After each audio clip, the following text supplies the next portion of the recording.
Topdrukte van de middag bij de training van SC Heerenveen op het sportveld in de Kniepen. De massale onwijzigers van het publiek is trouwens goed te verklaren, want voor het eerst stond lange tijd de training weer op een sneun in plaats van een Trollewiekse dag.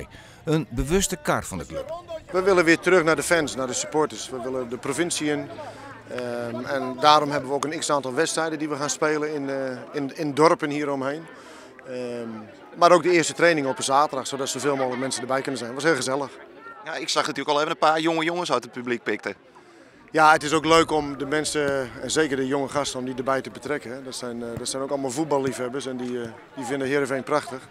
En dan is het leuk om een rondootje met ze te doen. Ze hebben het heel goed gedaan hoor. Wat heb je hem niet eens in? Met de spelers een rondootje gedaan. Hier is het verwachten. Nee. Nou, weer de eerste training voor Heerenveen, die wie altijd op vreet. Hoe leuk is het dat het nou op sneun is?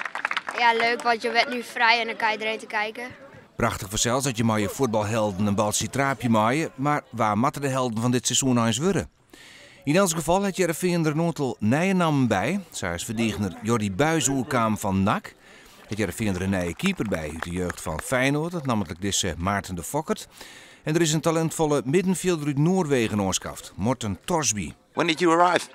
This morning, 7 o'clock. So I've had a long day so far, but it's been really nice to meet the players and the coach and the club. So I'm really positive. This seems very nice. Was dit nou je eerste kennismaking met het Friese publiek op deze manier?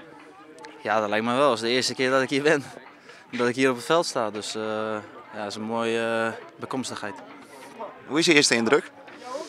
Ja, genoeg volk op afgekomen. Dat is heel erg mooi. Daar besluit hij er dan nog in dat dus opvalt, werd hij de topscorer van Heerenveen. Blijkbaar moeten we trainer Lodewegers even opscherpen.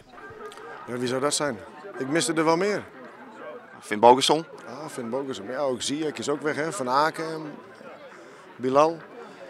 Finn Bogason komt normaal gesproken op de 30e, zou die weer terug zijn. Alsjeblieft. Graag gedaan.